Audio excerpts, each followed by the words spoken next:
기도하시겠습니다. 참 좋으신 하나님 아버지, 은혜와 사랑을 감사합니다.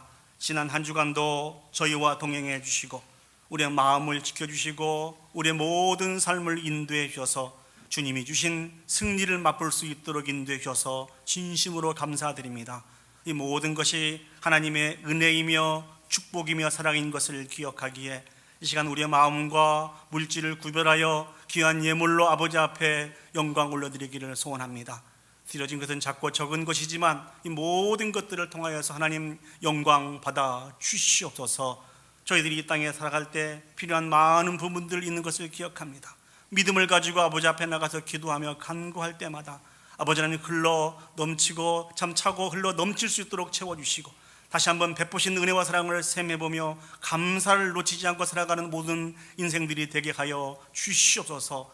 하나님이 우리에게 주신 산업과 기업을 감당할 때 지혜와 능력과 믿음이 부족할 때 이 모든 것들을 또한 더해 주셔서 이것들을 잘 감당하여 영광 올려드리는데도 부족함이 없도록 하나님 함께하여 주시옵소서. 하나님의 은혜를 간절히 기다리는 당신의 사랑하는 백성들에게 오늘도 하나님께서 은혜를 내려주시기를 간절히 소원하옵고 예수님의 이름으로 기도합니다.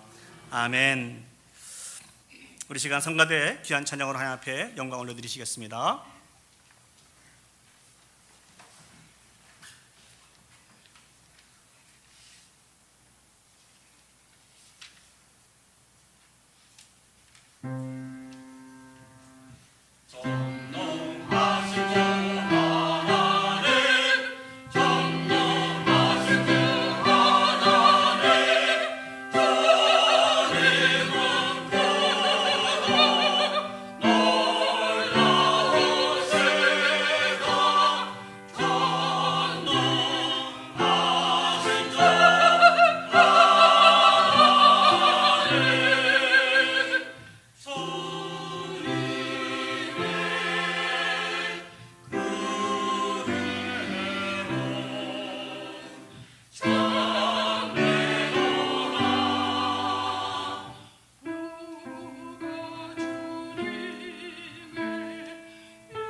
아멘. 감사합니다. 오늘 하나님의 말씀 뵙기 전에 오늘 저희 교회를 방문하신 분들이 계시는데 우리 손을 들어서 표시해 주시면 저희들이 박수로 환영하도록 하겠습니다. 예, 가운데 계시는데요. 예, 박수로 환영하도록 하겠습니다. 네, 감사합니다. 이 시간 오늘 저에게 주신 하나님의 말씀 보시겠습니다. 하나님의 말씀 신약성경 요한복음 6장 52절에서 59절 말씀입니다. 시간 다 같이 자리에 일어서셔서 오늘 저에게 주시는 하나님의 말씀을 받도록 하겠습니다. 요한복음 6장 52절에서 59절 말씀을 제가 봉독해 드리도록 하겠습니다. 그러므로 유대인들이 서로 다투어 이르되 이 사람이 어찌 능히 자기 살을 우리에게 주어 먹게 하겠느냐. 예수께서 이르시되 내가 진실로 진실로 너희에게 이르노니 인자의 살을 먹지 아니하고 인자의 피를 마시지 아니하면 너희 속에 생명이 없느니라. 내 살을 먹고 내 피를 마시는 자는 영생을 가졌고 마지막 날에 내가 그를 다시 살리리니 내 살은 참된 양식이요 내 피는 참된 음료로다. 내 살을 먹고 내 피를 마시는 자는 내 안에 거하고 나도 그의 안에 거하나니 살아계신 아버지께서 나를 보내심에 내가 아버지로 말미암아 사는 것 같이 나를 먹는 그 사람도 나로 말미암아 살리라. 이것은 하늘에서 내려온 떡이니 조상들이 먹고도 죽은 그것과 같이 아니하여 이 떡을 먹는 자는 영원히 살리라. 이 말씀은 예수께서 가버나움 회당에서 가르치실 때에 하셨느니라. 아멘. 자리에 앉으시겠습니다.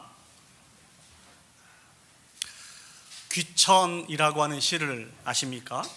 이 시를 쓰신 분이 천상병이라고 하는 시인입니다. 설교를 시작하면서 천상병 시인과 그의 아내 목순옥 여사의 사랑 이야기를 해드릴까 합니다. 1967년 천상병 시인은요 무고하게 간첩 누명을 쓰게 되었습니다. 그래서 체포당해서 약 한 6개월 동안 모진 고문을 받게 되었습니다.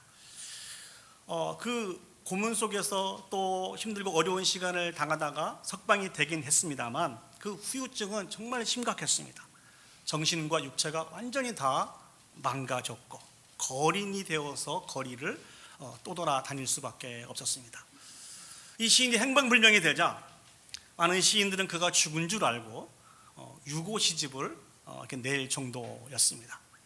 이분은 정신병원에 수용되어 있었습니다. 아무도 관심 갖지도 않고 그렇게 버려진 상태였습니다. 그런데 이분을 찾아내고 평생 그의 손발이 되어준 사람이 있었습니다. 그 사람은 친구의 여동생이었던 목순옥 여사였습니다. 이 여사님은 몸과 마음이 완전히 망가져서 어린아이처럼 변해버린 시인, 그리고 경제적인 능력은 전혀 없는 이 천상병 시인과 1972년에 결혼을 했습니다. 이 결혼은 많은 사람들이 찬성했던 결혼일까요? 반대했던 결혼일까요? 예. 주변의 모든 사람들이 다 반대를 했습니다. 그 반대를 무릅쓰고 결혼을 한 것입니다. 그 당시에 이 목순옥 여사가 이렇게 이야기했습니다. 그 시절 남편은 어린 아이와 같았어요. 아이를 돌보는 어머니의 마음으로 그를 사랑했습니다. 이렇게 고백을 했다고 합니다. 이 목 여사는 인사동에서 귀천이라고 하는 아주 작은 전통 찻집을 이렇게 운영하면서 생계를 꾸려 나갔습니다. 이 목 여사의 소망은 단 한 가지였습니다. 천상병 시인이 다시 회복이 되어서 그렇게 좋아하는 시를 쓰는 것이었습니다. 이 일들을 위해서 온전히 헌신을 했다고 합니다. 천상병 시인이 죽었을 때 그 세상을 떠날 때 남긴 시가 있는데요, 이러한 그 구절이 있습니다. 나 하늘로 돌아가리라. 아름다운 이 세상 소풍 끝나는 날. 하늘로 돌아가리라고 하는 이 부분들은 이해가 되겠습니다. 근데 이 세상을 어떻게 표현했습니까? 아름다운 이 세상 소풍 끝나는 날. 모진 고문 끝에 영과 육체가 다 파괴되고 힘들고 어려운 인생을 살아갔던 이 시인에게 어떻게 이 세상이 아름다운 세상이라고, 소풍 끝내는 날이라고 그렇게 표현할 수 있었을까요? 그가 살고 있는 모습을 놓고 볼 때는 아름다운 세상이라고 정의할 수 없었지만 조건 없이 자신을 품어준 사랑하는 그 아내, 자신에게 온전한 사랑을 베풀어 준 그 아내가 있었기 때문에 이 세상은 아름다운 세상이 될 수가 있었습니다. 그 아내의 온전한 사랑을 통해서 이 시인이 남은 인생을 행복하게 살다가 그렇게 하늘로 가게 된 것이죠. 온전한 사랑, 여러분, 온전한 사랑에 대한 정의를 어떻게 내리고 계십니까? 온전한 사랑은 무엇일까요? 내가 상처받을 것을 두려워하지 않고 상대방의 가장 아픈 곳과 망가진 곳까지 기꺼이 책임지고 품어주는 사랑이 온전한 사랑 아니겠습니까? 이 세상에서 가장 귀하고 아름다운 주제의 이야기는 어떤 이야기라고 생각을 하십니까? 아마 사랑에 대한 이야기일 것입니다. 우리는 지금까지 인생을 살아오면서 나름대로 사랑에 대한 이야기를 한 가지 정도 다 가지고 있을 것입니다. 그 사랑은 어떤 사랑입니까? 아마도 세상에 있는 그 무엇으로도 바꿀 수 없는 가치 있고 아름답고 귀한 사랑들을 다 가지고 있을 것입니다. 그렇죠? 저만 가지고 있나요? 여러분들은 사랑 얘기 없으세요? 오늘 저는 여러분들에게 정말 이 지상에서 가장 아름다운 이야기, 이 사랑 이야기를 해드릴까 합니다. 특별히 사람과 사람 사이에서 나누는 이런 사랑도 아름답지만 더 크고 고귀하고 아름다운 사랑이 있습니다. 그 사랑은 하나님의 사랑입니다. 결론을 미리 말씀을 드리면 그 하나님의 사랑이면 저와 여러분들이 충분한 위로와 격려를 받을 수 있습니다. 그 하나님의 사랑이면 우리는 그 안에서 안전하게 거할 수 있습니다. 오늘 말씀을 통해서 다시 한번 그 하나님의 사랑을 맛볼 수 있는 저와 여러분들이 되었으면 좋겠습니다. 오늘 성경을 보시면은요, 예수님께서 자신에 대해서 선포를 하십니다. 요한복음 6장 51절 말씀입니다. 나는 하늘에서 내려온 살아있는 떡이니 사람이 이 떡을 먹으면 영생하리라. 내가 줄 떡은 곧 세상의 생명을 위한 내 살이니라 하시니라. 예수님이 자신을 어떻게 소개하고 있습니까? 하늘에서 내려온 살아있는 떡이라고 설명을 하고 계십니다. 그리고 사람들은 생명의 떡이인 자신을 먹으면 영생하게 될 것이다, 그렇게 말씀을 증거하고 계십니다. 여러분들이 현장에서 이 말씀을 예수님으로부터 직접 들었다고 하면 어떤 느낌을 가질 수 있을까요? 당시 이 이야기를 직접 들었던 수없이 많은 사람들은 어떤 반응을 보이게 되었을까요? 요한복음 6장 52절 말씀을 보시겠습니다. 그러므로 유대인들이 서로 다투어 이르되 이 사람이 어찌 능히 자기 살을 우리에게 주어 먹게 하겠느냐. 유대인들이 서로 다투게 되었습니다. 저 다투다라고 하는 저 말은 언쟁하다라고 하는 말인데요, 특별히 격렬한 말다툼을 한 것입니다. 어떤 사람들이 격렬한 말다툼을 하게 되었을까요? 한편은 예수님을 지지하는 무리와 또 한편은 예수님을 반대하는 무리 가운데 격렬한 말다툼을 하게 되었다는 것이죠. 그럼 그들이 말다툼을 한 이유가 무엇입니까? 바로 저 부분입니다. 이 사람이 어찌 능히 자기 살을 우리에게 주어 먹게 하겠느냐, 이 이유로 말미암아 아주 격렬하게 말다툼을 하게 되었습니다. 이들이 격렬하게 말다툼을 하게 된 것을 아신 예수님께서 이 말씀을 부연해서 설명을 해주고 계시는데요, 요한복음 6장 53절에서 56절 말씀입니다. 예수께서 이르시되 내가 진실로 진실로 너희에게 이르노니 인자의 살을 먹지 아니하고 인자의 피를 마시지 아니하면 너희 속에 생명이 없느니라. 내 살을 먹고 내 피를 마시는 자는 영생을 가졌고 마지막 날에 내가 그를 다시 살리리니 내 살은 참된 양식이요 내 피는 참된 음료로다. 내 살을 먹고 내 피를 마시는 자는 내 안에 거하고 나도 그 안에 거하나니. 예수님이 부연해서 더 설명을 해 주셨습니다만 그 설명은 많은 무리들을 더 혼란스럽게 하는 그런 결과를 초래하고 말았습니다. 자신의 살과 피를 먹지 않으면 그 속에 생명이 없다라고 말씀해 주셨습니다. 자신의 살을 먹고 피를 마시는 자는 영생을 가지고 있는 것이고 마지막 날에 하나님이 주시는 최후의 승리에 참여하게 될 것이다, 그렇게 강조하고 있습니다. 어떻게 결론 내리고 있습니까? 자신의 살은 참된 양식이고 자신의 피는 참된 음료라고 하십니다. 다른 길은 없다고 말씀을 해주고 계십니다.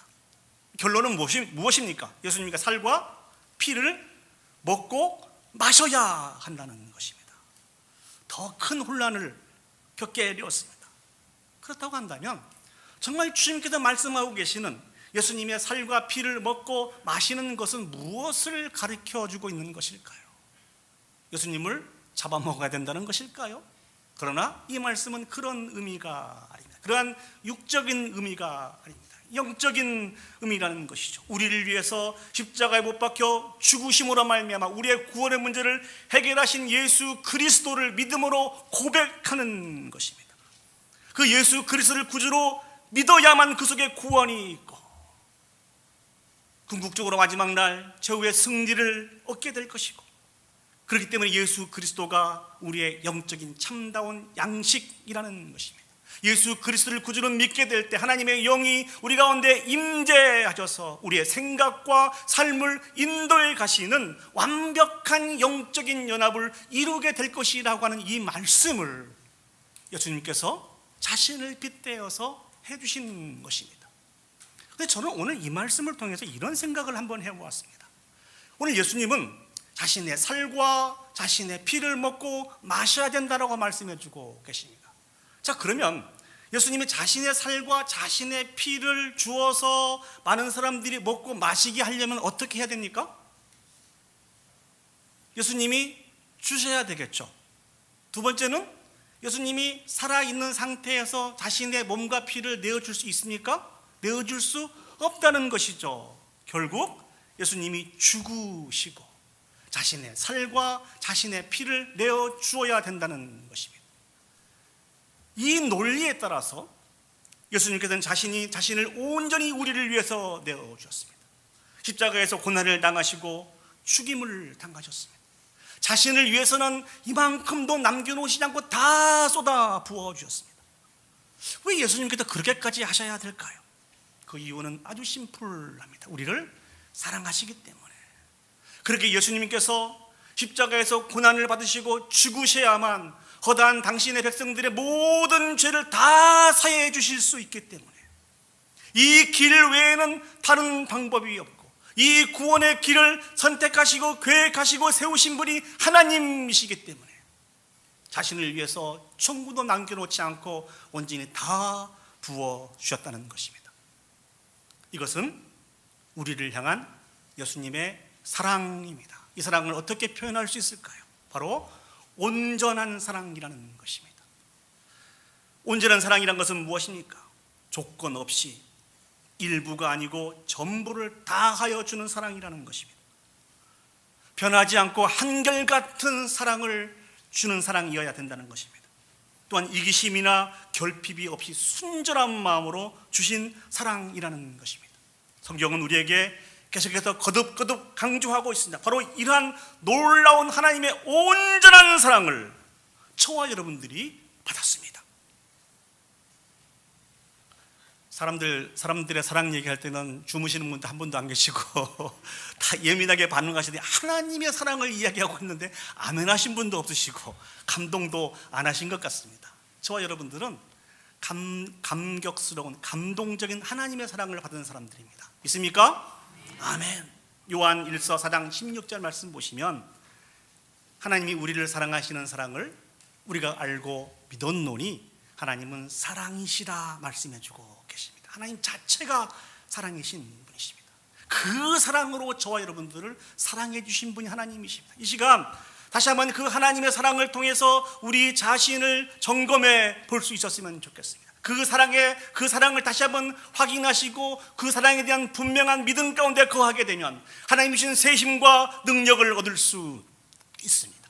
많은 사람들은 이 시대를 가리켜서 사랑이 부재한 시대다 그렇게 이야기를 합니다. 그렇게 이야기하고 있는 이유는 무엇일까요? 사랑이 없다고 하는 이야기가 아니고 사랑이 있긴 있지만 매우 이기적인 사랑이라고 하는 것입니다. 많은 사람들이 이야기하고 있는 사랑은 무엇입니까? 조건과 계산이 앞서는 거래의 사랑입니다. 앞에서 말씀드린 천상병 시인의 아내처럼 상대방의 부족과 아픔을 조건 없이 품어주는 온전한 사랑이 아니라는 것이죠. 사랑을 나눔과 사랑을 하면서도 손해보지 않고 마치 비즈니스적인 사랑을 하며 누리며 살아갈 때가 너무 많이 있다는 것입니다. 어디 그것뿐입니까? 지금 저와 여러분들은 기술이 매우 발전되어 있는 그런 시대를 살고 있습니다. SNS와 스마트폰이 아주 발달되어 있는 그런 시대를 살고 있단 말이죠. 그래서 24시간 전 세계 누구와 다 연결될 수 있는 그런 시대를 살아가고 있습니다. 벌써 저희 어머니가 돌아가신 지가 1년이 됐더라고요. 2년 전에 저희 어머니께서 이렇게 미국을 방문해 주셨는데, 이제 어머니 주무세요 하고 인사를 드리고 그냥 나왔는데, 가라, 나 잠깐 쉬고 있을게. 그러더니 문을 열어보니까 어머니 뭐 하고 계셨는군요. 이렇게 아이폰을 딱 들고 이 손가락 하나로 이렇게 하시면서 전 세계를 이렇게 보고 계시더라고요. 예, 이 시대는 그런 시대입니다. 기술 발달로 인해서 누구나 다 통화하고 대화하고 모임을 가질 수 있는 그런 시대를 살고 있단 말이죠. 그런데 그런 속에서도 외로움을 느끼고 고립된 인생들이 있는 것을 아십니까? 화려한 타인과 부족하고 연약한 나를 비교하면서 스스로 불행을 자초하며 살아가는 사람들이 얼마나 많이 있는지 모릅니다. 더군다나 이 시대는 또 어떤 세상입니까? 치열한 경쟁 속에서 살다 보니까 타인의 아픔을 되돌아볼 수 있는 그런 시간적인 여유가 없습니다. 어떻게 하면 내가 하루 밥을 먹을 수 있을까? 어떻게 하면 나에게 맡겨진 일들을 잘 감당할 수 있을까? 온통 우리 개인에게 시선이 집중되어 있는 그런 세상이라는 것이죠. 그렇게 하지 못하다 보면은 실패하고 낙오될 수 있기 때문에 온통 자신에게 집중하면서 살아가고 있는 그런 시대입니다. 사랑은 찾아볼 수 없고 오히려 사랑이 고갈되어 있는 그런 시대를 저와 여러분들이 살아가고 있다는 것이죠. 이런 시대 속에서 살고 있는 여러분, 행복하십니까? 외롭지 않으세요? 견딜만 하세요? 다시 한번 우리를 사랑하시고 고백하시며 온전한 사랑을 베풀어 주시는 예수 그리스도 앞에 나올 수 있는 저와 여러분들이 되었으면 좋겠습니다. 하나님의 사랑은 차원이 다른 사랑입니다. 이 세상에서 측량할 수 없는 놀랍고 위대한 사랑입니다. 우리는 그 하나님의 사랑 가운데 거할 때 비로소 참 안전합니다. 찬송가 299장을 보시면 이런 가사가 있습니다. 하나님 사랑은 온전한 참사랑, 내 맘에 부어주시사 충만하게 하소서. 내 주님 참사랑 햇빛과 같으니 그 사랑 내게 비추사 뜨겁게 하소서. 그 사랑 앞에는 풍파도 그치며 어두운 밤도 환하니 그 힘이 크도다. 하나님 사랑은 온전한 참사랑, 내 맘과 영에 채우사 새 힘을 주소서. 이 찬양을 노래하며 이 찬양 가운데 거하시는 하나님을 진실로 만나서 좌절과 절망의 순간에 거하지 않고 소망 속에 거하며 소망의 노래를 부를 수 있는 저와 여러분들이 되었으면 좋겠습니다. 닉 부이치치라고 하는 사람이 있습니다. 한번 말씀드린 기억이 있는데요, 이분은 태어날 때부터 팔다리가 없이 태어났습니다. 청소년 시기까지만 해도 이분은 자신의 상태를 바라보면서 늘 절망 속에서 살았습니다. 이분이 입만 열면 외쳤던 말이 무엇인지 아십니까? 하나님이 사랑하신다면, 하나님이 살아 계시다면 왜 나를 이렇게 만들어 보셨습니까? 이 원망과 불평 속에서 괴로움이 얼마나 컸는지 모릅니다. 10살 때 이것이 너무 극에 달아서 욕조에서 스스로 목숨을 끊으려고 시도도 했다고 합니다. 10살 나이가 무엇을 알겠습니까? 그러나 이분이 맡고 있는 이 만난 좌절과 절망은 그만큼 컸다는 것입니다. 그런데 이분의 인생이 송두리째 바뀐 그런 사건이 일어나게 되었습니다. 그것은 요한복음 9장 말씀입니다. 요한복음 9장을 보면은요, 날 때부터 소경되었던 사람이 등장을 합니다. 많은 사람들은 그 사람을 바라보면서 어떻게 진단을 합니까? 이 사람이 날 때부터 소경이 된 것이 부모의 죄 때문입니까? 이 사람의 죄 때문입니까? 이 모든 것이 죄의 원인이라고 예수님이 앞에 질문을 하죠. 그때 주님이 주신 말씀이 무엇입니까? 이 사람의 부모도 아니고 이 사람의 죄도 아니고 이를 통하여서 하나님의 큰 영광이 나타나게 하기 위해서 하나님이 허락하신 것이라고 그 말씀이 기록이 되어 있습니다. 그 말씀이 이 닉 부이치지에게 정말 강하게 다가왔다는 것입니다. 내게 팔다리를 주시지 않는 것은 하나님이 살아계시지 않는 것이 아니고, 하나님이 나를 미워하신 것이 아니고, 나를 통하여 세상에 절망하고 있는 수없이 많은 영혼들에게 살아계신 하나님의 말씀을 증거하고 참 소망을 심어주시기 위한 하나님의 놀라운 섭리였구나. 이것을 깨달아 안 이후부터 그의 인생이 완전히 바뀌었습니다. 불평과 원망을 찾아볼 수가 없었습니다. 진정한 행복자로 다시 거듭났습니다. 전 세계를 다니며 복음을 증거하는 복음 전도자가 되었고, 귀한 평생의 배필을 만나서 아름다운 가정도 꾸리게 되었고, 늘 환한 미소로 살아가면서 이렇게 고백했다고 합니다. 완벽한 신체를 가졌어도 하나님의 사랑을 모르면 불행한 사람입니다. 하지만 사지가 없어도 그분의 사랑 안에 있으면 세상에서 가장 행복한 사람이 될 수 있습니다. 여러분은 행복한 사람입니까? 불행한 사람입니까? 여러분은 요즘 원망과 불평의 노래를 부르고 있습니까? 소망의 노래를 부르고 있습니까? 온전한 사랑으로 우리를 다가오셔서 끊임없이 사랑해 주시는 예수 그리스도의 사랑을 다시 한번 만날 수 있었으면 좋겠습니다. 그러면 우리도 소망의 노래를 부를 수 있습니다. 그럼 우리도 다시 한번 일어설 수 있습니다.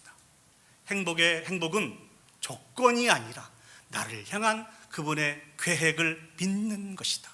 이 믿음으로 오늘도 소망의 노래를 부를 수 있는 저와 여러분들이 되시기를 예수님의 이름으로 축복합니다. 두 번째, 오늘 본문을 통해서 생각해 볼 것은, 자, 그렇다면 이렇게 하나님으로부터 온전한 사랑을 받은 우리는 어떻게 살아가야 할까요? 늘 성경은 하나님의 축복과 은혜를 우리에게 말씀해 주시면서 늘 같이 말씀해 주신 것이 있어요. 그게 무엇인 거니?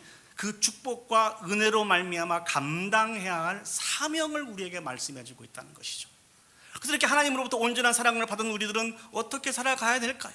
이 분명한 어려움 속에 예수님이 진리의 말씀을 주시는데요, 우리 요한복음 6장 56절 57절 말씀을 보시겠습니다. 내 살을 먹고 내 피를 마시는 자는 내 안에 거하고 나도 그의 안에 거하나니, 살아계신 아버지께서 나를 보내심에 내가 아버지로 말미암아 사는 것 같이 나를 먹는 그 사람도 나로 말미암아 살리라.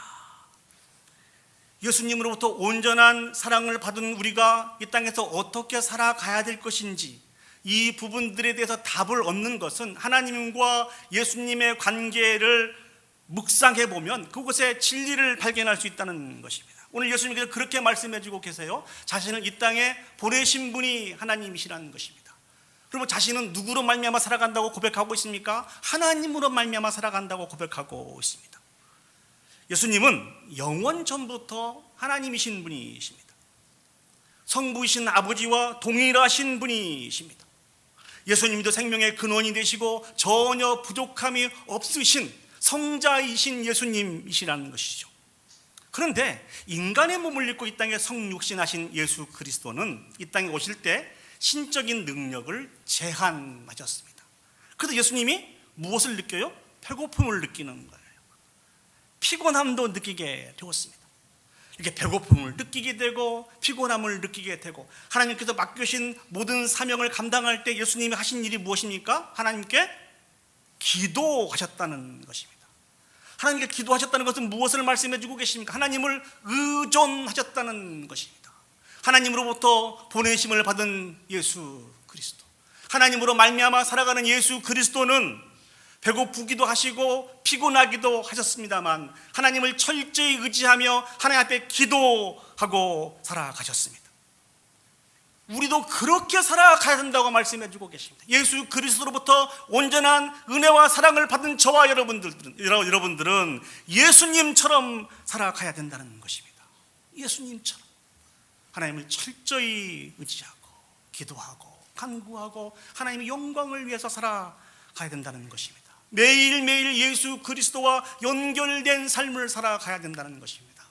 여기에 아주 아름다운 그 조명이 있다고 한번 생각을 해보시죠. 이 조명의 역할은 무엇입니까? 빛을 밝히는 것이죠. 이 조명이 빛을 밝히기 위해서는 어떻게 해야 빛을 밝힐 수 있습니까? 콘센트에 연결이 되어야 되지 않겠습니까? 이 원리를 오늘 말씀으로 연결시켜 보시기 바랍니다. 우리가 매일매일 예수 그리스도에 연결되어 있어야 됩니다. 그래야 살아 있을 수 있습니다. 그래야 그 사명과 그 모든 부분들을 감당할 수 있다는 것입니다. 그러면 예수 그리스도와 연결되기 위해서 우리가 어떻게 해야 될까요? 매일매일 하나님의 말씀을 읽으며 우리의 생각을 내려놓고 기도하고 간구하는 것입니다. 저는 이 설교를 준비하면서 이런 생각을 한번 해 보았습니다. 하나님이신 예수님이 인간의 몸을 입고 이 땅에 오셨습니다. 그 예수님은 하나님으로 말미암아 살아가셨습니다.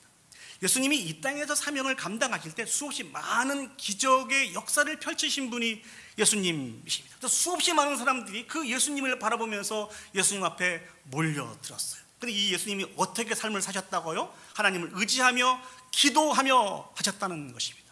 그런 능력을 베풀고 모든 것을 다 알고 계신 예수 그리스도이시지만 철저하게 하나님을 의지하며 기도하며 하나님의 영광을 위해서 살았단 말입니다. 그런데 왜 우리는 기도하지 않냔 말입니다. 왜 우리가 기도하지 않은 것일까요? 예수님보다 더 많은 것을 알고 있었어요? 예수님보다 더 많은 기적을 베풀 수 있어서? 예수님보다 강해서 기도를 하지 않는 것은 아닌지요? 절대 그렇지 않다는 것입니다. 우리는 예수님처럼 살아야 돼요. 이렇게 살아가는 것이 하나님으로부터 온전한 사랑을 받은 사람의 당연한 목이라는 것입니다. 철저하게 하나님을 의지하고 매 순간순간 기도의 자리에 나가서 때를 따라 도우신 그 도우심의 힘과 능력을 받아야만 우리가 승리할 수 있습니다. 우리가 안전할 수 있습니다. 간절히 소망합니다. 예수님처럼 사시기 바랍니다. 철저하게 하나님을 의지하고 그분에 대한 믿음으로 기도의 자리에 나가서 기도하고 간구하셔서 주님이 주신 지혜와 축복과 은혜를 받아 누리시며 살아가실 수 있는 저와 여러분들이 되시기를 예수님의 이름으로 축복합니다. 더 하나 예수님께서 예수님처럼 살아가는 것은 무엇일까요? 예수님의 평생의 모습은 단 한 번도 자신을 위해서 살지 않았습니다. 하나님 주신 은혜와 사랑을 통하여서 십자가에 못 박혀 죽으시기까지 철저하게 섬김을 통해서 타인들을 위해서 살아왔다는 것입니다. 예수님의 온전한 사랑을 받은 사람들은 나를 위해서 살아가는 것이 아니고 이웃을 섬기며 사랑하며 이웃을 위해서 살아가야 된다는 것입니다. 이 말씀을 성경을 읽을 때마다 설교를 들을 때마다 계속해서 수없이 많이 듣다 보니까 새로운 말씀이 아닌 것 같아요. 그렇지 않습니까? 오늘 또 제가 예수님의 사랑을 받은 사람은 섬기며 살아야 됩니다라고 하는 말씀을 드렸을 때 여러분 어떤 느낌이 드세요? 목사님 또 저 말씀 하신다. 이제 저 말씀 말고 또 좀 다른 말씀을 주시면 어떨까? 이럴 수도 있습니다만 이건 식상해 하며 넘길 말씀이 아니라는 것입니다. 예수님이 이 땅에 오셔서 보여주신 것은 철저하게 자신을 낮추시고 십자가에 못 박혀 죽으시기까지 섬기시고 또 섬기시는 삶을 살아가셨습니다. 왕이시면서 종으로 삶을 살아가신 예수 그리스도께서 사랑하는 제자와 우리에게 당부한 것이 무엇입니까? 내가 주와 선생이 되어서 너희를 섬긴 것처럼 너희들도 섬기며 살아가야 된다는 것입니다. 어렵고 힘든 영혼들을 예수 그리스도의 마음으로 돌보며 섬기며 살아가는 것은 하나님으로부터 온전한 사랑을 받은 사람들이 반드시 감당해야 할 당연한 삶인 것을 사랑하는 여러분 기억했으면 좋겠습니다.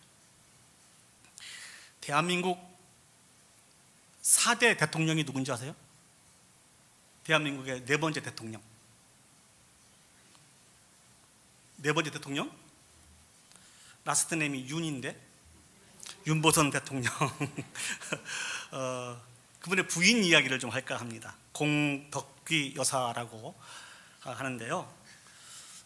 이분은 영부인이라고 하는 화려한 자리에 있었지만 그 자리를 내려놓고 서울에 아주 소유된 빈민촌 또 사창가로 들어갔습니다. 그곳에는 세상 사람들에게 손가락질 당하고 소외를 당했던 많은 여인들과 가난한 친구들이 가득가득 있었습니다. 이분은 남은 평생을 그분들의 친구로 살았습니다. 그 삶은 결코 화려한 인생이 아니었습니다. 좋은 인생이 아니었습니다. 그럼에도 불구하고 그 삶을 살아가는 것을 주저하지 않았어요. 그때 질문을 했다고 해요. 왜 여사님은 그 모든 걸 다 내려놓고 이 속에서 이들의 친구가 되어서 남은 인생을 살아가고 계십니까? 그때 이 여사님이 그렇게 고백했다고 합니다. 자신이 일본 유학 시절 때 정말 힘들고 어려웠대요. 그 유학을 제대로 감당할 수 없을 정도로 힘들고 어려웠는데 그때 자신을 찾아오신 분이 예수 그리스도라는 거예요. 예수 그리스도와 인격적인 만남을 갖게 되고 그 온전한 사랑을 받게 되면서 삶의 의미를 깨닫고 남은 인생을 어떻게 살아가야 될 것인지를 발견하게 되었다는 것입니다. 그래서 하시는 말씀이 하나님이 아무 조건 없이 나를 구원하여 주시고 이렇게 사랑해 주셨는데 내가 어떻게 이 낮은 곳에서 힘들고 어려운 인생을 살아가고 있는 형제 자매들을 외면할 수 있겠습니까? 화려했던 영부인의 시절보다 지금 이들과 친구가 되어서 이를 위해서 살아가는 것이 정말 기쁨이고 참 행복입니다. 우리는 예수 그리스도의 온전한 은혜와 사랑을 통해서 작은 예수로서 이 땅에 살아가고 있습니다. 간절히 소망하는 것은 예수로 충만해질 수 있는 저와 여러분들이 되었으면 좋겠습니다. 찬송가 463장을 보시면 이 모든 마음을 담아서 노래하고 있는 찬송가 가사가 있습니다. 신자 되기 원합니다. 진심으로. 사랑하기 원합니다. 진심으로. 거룩하기 원합니다. 진심으로. 예수 닮기 원합니다. 진심으로. 여러분 정말 신자 되기를 원하세요? 정말 사랑하며 살기를 원하세요? 거룩한 삶을 살기를 원하십니까? 예수님을 닮으며 살기를 원하십니까? 진심으로 원하십니까? 이것이 우리의 목표입니다. 이것이 우리가 반드시 감당하여야 할 사명의 길인 것을 사랑하는 여러분 기억했으면 좋겠습니다. 이 일들을 통해서 소금과 빛의 역할을 감당하여서 우리의 남은 인생을 통하여서 하나님 앞에 모든 영광을 올려드릴 수 있는 예수 그리스도로부터 온전한 사랑을 받으시는 저와 여러분들이 되시기를 예수님의 이름으로 축복합니다. 이제 말씀을 정리하도록 하겠습니다. 하나님은 우리를 온전한 사랑으로 사랑하여 주셨습니다. 그것은 하나뿐인 독생자 예수 그리스도를 우리를 위해서 보내주셔서 십자가에서 물과 피를 다 쏟으시며 죽이심으로 우리에게 하나님의 사랑을 주셨습니다. 이 사랑을 받은 우리는 어떻게 살아가야 될까요? 우리가 하나님의 사랑을 받은 사람인 것을 기억하여서 다시 한번 우리를 사랑하며 예수 그리스도 안에서 세워나갈 수 있기를 간절히 소망합니다. 이 일들을 기억해야 그 다음 삶을 살아갈 수 있습니다. 하나님의 사랑을 받은 사람은 예수님처럼 살아가야 된다는 거예요. 하나님 중심으로 하나님을 의지하며 하나님의 영광을 위해서 자신을 온전히 드려가야 된다는 것입니다. 간절히 소망하는 것은 이 축복된 사랑의 삶들을 잘 감당하여서 온전한 영광을 하나님 앞에 올려드릴 수 있는 저와 여러분들이 되시기를 예수님의 이름으로 축복합니다.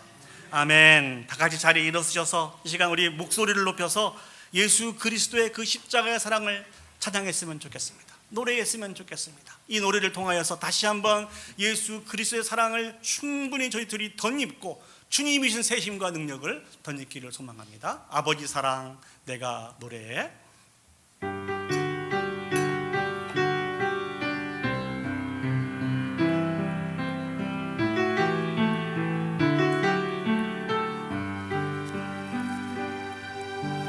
아버지 사랑 내가 노래해. 아버지 은혜 내가 노래해. 그 사랑 변함없으신 거짓 없으신 성실하신 그 사랑 상한 갈 때 꺾지 않으시는 상한 갈 때 꺾지 않으시는 꺼져가는 등불 끄지 않는 그 사랑 변함없으신 거짓 없으신 성실하신 그 사랑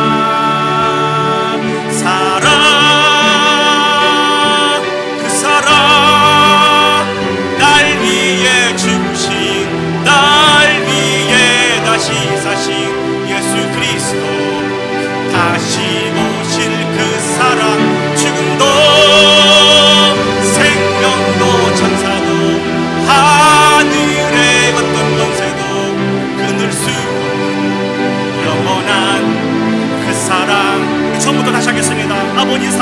내가 노래해. 아버지 사랑 내가, 아버지 은혜 내가 노래해. 아버지 은혜 내가 노래. 그 사랑 변함없으신, 거짓 없으신, 성실하신 그 상한 갈대 꺾지 않으시는, 상한 갈대 꺾지 않으신, 꺼져가는 등불 끄지 않는 그 사랑, 변함없으신, 거짓 없으신, 성실하신 그 사랑.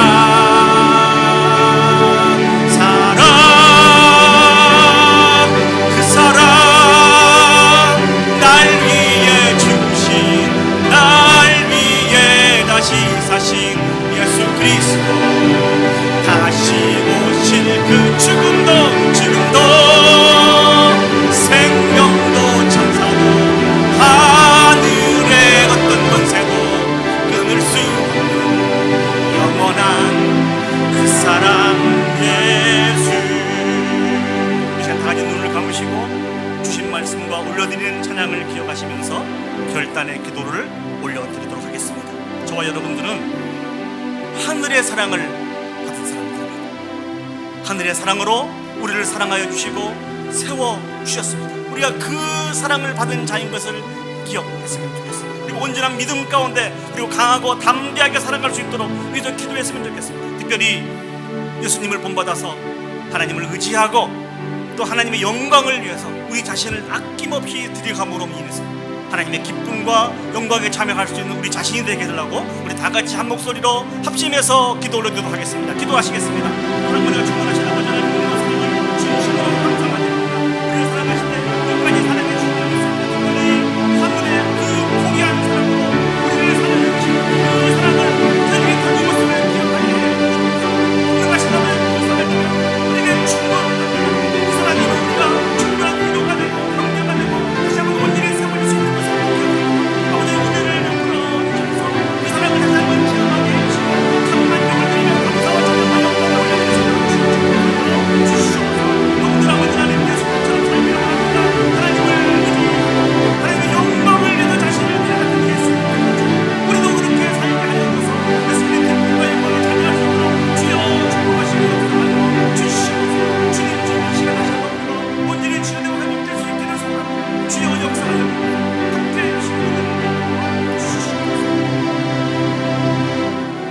아버지 하나님, 우리가 무엇이 간데 이렇게까지 하늘의 사랑으로 사랑해 주시고 인도해 주셨는지, 이 놀라운 은혜와 사랑을 받았으면서도 불구하고 아버지는 그 은혜와 사랑을 기억하지 못하고 계속 원망과 불평의 노래를 부르며 살아갈 때가 너무나 많이 있음을 기억합니다. 다시 한번 이 시간 온전한 사랑으로 우리를 사랑해 주신 예수 그리스도의 사랑을 깊게 묵상하여서 우리가 그 놀라운 사랑을 받은 자인 것을 기억하고 소망의 노래, 승리의 노래를 올려드릴 수 있도록 주여 축복하시고 인도하여 주시옵소서.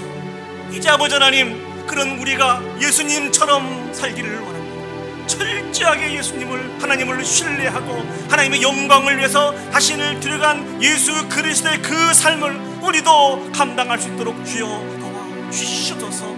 비록 그 길이 우리의 힘과 능력으로는 감당하기는 어렵지만, 만만치 않지만 주님이 함께해 주시면 새 힘과 지혜와 능력을 주시면 넉넉하게 감당할 수 있는 것을 기억하기에 기도합니다. 주님 도와주시옵소서. 새 힘을 더해 주셔서 이 일들을 잘 감당함으로 말미암아 잘했다고, 착하고 충성된 종이라고 하는 칭찬과 인정을 받을 수 있는 우리 온 성도들이 되어줄 수 있도록 하나님 축복하여 주시옵소서.